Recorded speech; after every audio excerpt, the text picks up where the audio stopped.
Hey there, welcome back. You may already know the drill, but for those new here, this is Nostalgia Drive, a series where I go over the original Trails in the Sky OST and the Evo OST, and compare the two. Evo is blind, by the way. On today's episode, we'll be Wandering in the Darkness. Ooh, spooky. This may induce some PTSD in some of you, so fair warning. Starting off with the original version, let's go. Oh yeah. Yep, this is the wandering around caves music.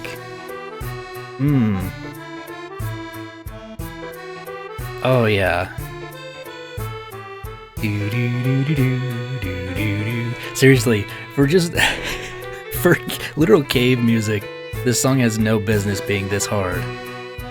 Oh, just the accordion is so good. It almost sounds a bit French to me. Does it sound a bit French to you guys? It's this part especially.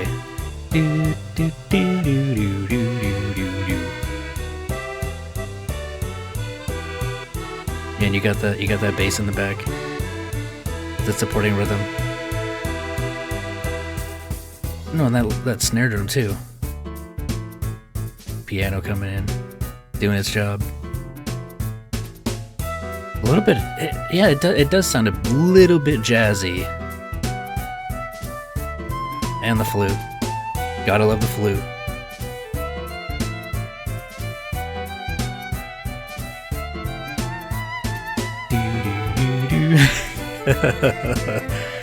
Oh man, just such a good song, but those freaking penguins, man. That's all I remember because of this song. Walking into the Caldia tunnels, being like, yeah, I'm gonna go hunt that big monster.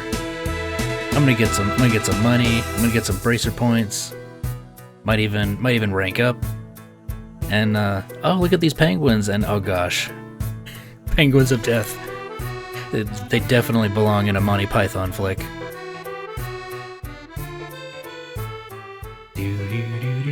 Oh, I'm really excited to see what the Evo version does with this song.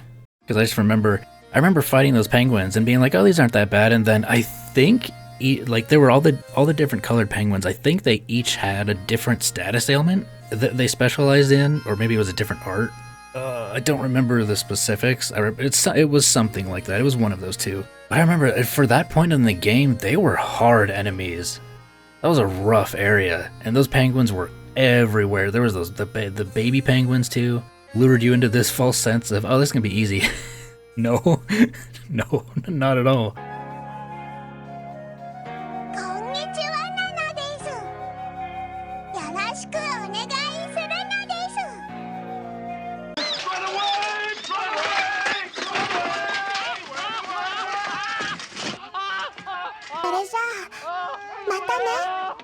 Oh, and then you fought that big pengy at the end. Ultimate Penguin Buster! Oh man. It is a bop. It is a certified bop. I hope the Evo version does it justice, at the very least. Oh, I almost scrolled past it. Oh yeah, Lmao Fortress is coming up soon after this, after Zeiss. That's another good one. This one has a little over 300 views. Lmao Fortress Evo version has 1K views? Holy moly, that must be a popular one. Should I be more excited for Lmao Fortress than Zeiss? I mean, Zeiss has almost 500, so that's a good sign. Royal Castle has about almost 600. Silver Will has almost 2K. Yeah, that's not a shocker to me. The rest of the tracks just kind of sit at 3 to 400. Interesting. Okay, that was cool. A little bit of detective work I did there. Oh, let's just jump straight in, shall we? Please be good. Oh. Okay. Similar opening. That's a good sign. Ooh.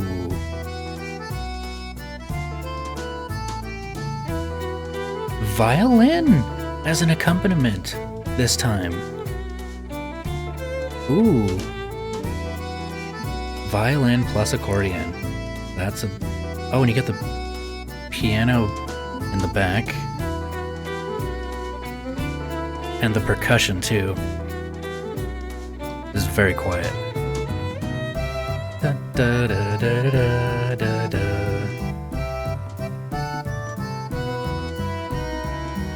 Oh yeah, and there's the underlying bass too. That's a chunky bass.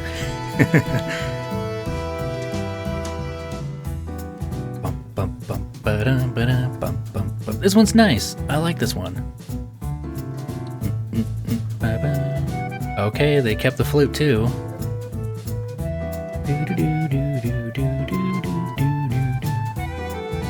Yeah. Violin came in exactly where I was expecting it to. Accordion.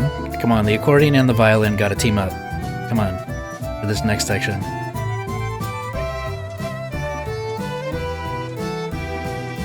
There we go. That's what I'm talking about.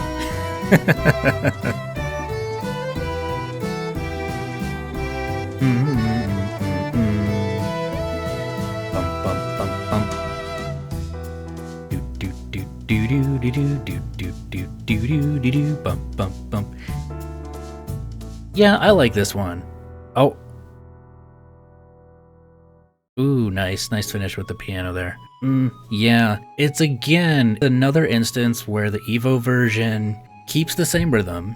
They change up the instruments slightly, but just the vibe, it still has that light jazzy vibe, but the French feeling that I was having with the original is not there anymore. Yeah, this is definitely something that I could hear in sort of like you're in a jazz bar and this plays as sort of background music. That's what I envision. It's not as energetic. It doesn't have the same oomph as the original, which is definitely a common complaint that I see people make when they talk about the Evo versions. They say standalone, they're pretty good, but compared to the originals, a lot of them lack that punch. I definitely notice it. Now, does that make it a bad song by any means? No, not at all. This was a really good rendition of that theme, which I forgot to mention this in my last video, but the composer for Creepin' Crisis was our boy Sonata, and he also composed this one. But yeah, I definitely think the original version just has that extra bit of flair to it that I think makes it more memorable in a sense. This almost feels slightly forgettable. Where like you hear it and you're like, oh, that's cool, but then the next song comes on and you just instantly forget you just heard this song. Whereas the original, you hear it and it sticks out. It's very unique. And you're like, whoa. The Evo version lacks that wow factor that the original had. So I'm trying to envision walking through the tunnels while listening to this. I think it does work. I think it works as just nice, chill background music while you're spelunking through the tunnels, while you're spelunking in a cave, fighting enemies, looking for treasure chests, just exploring. But I like the vibes of the original a lot more. So this time, yeah, the original is the winner this time, definitively. Is there anything else I want to say before I sign off here? Oh yeah, Zeiss is going to be next episode. I'm gonna go back to my normal style of things, where, you know, I do this, but then at the end I also include a bit more of me rambling and talking about random things. So the fireside chat segment will come back. Definitely gonna try and keep those a bit shorter, since I know a ton of people aren't gonna want to tune into it. I don't want to ruin my numbers too much, but I also don't want to separate that segment and release it as its own thing, because then I don't think I'm at that point yet where I can do a random podcast style series and have enough people tune in to where it won't ruin my channel in a sense, since I'm already in a niche topic as it is. And yeah, that's that. So Zeiss will be next. Expect that one to be anywhere from 15, hopefully, hopefully I can get it around 15 minutes, 20 minutes at most. Depending on how off the rails I go, hopefully I can rein myself in a bit. A random side thing that's completely relevant to this series. I did just recently buy Dan's Music Theory for Beginners book, so hopefully I can read that and get a little bit better at sort of analyzing things, pointing things out. I'm not the sharpest tool in the shed. So we'll see what happens. Because I've always had this lingering thought in the back of my head ever since I started this series that, like, is this something I can even do? Like, obviously, yes, I'm doing it right now, and I'm having a lot of fun. I just feel when I try to analyze music, I can't quite grasp the specifics of why things make me feel a certain way, or just when there's certain beats or tempos in the music to be able to sort of identify those and call them out and be like, oh, it's cool that they did this, it's cool that, you know, they did that. Getting better at calling out leitmotifs, things of that nature. So yeah, thank you guys for hanging out with me if you're still here. If you don't mind, could you hit that like button, subscribe, comment, all that mumbo jumbo. Take care of yourselves. Hope to see you again soon. Peace out. All right, what's next?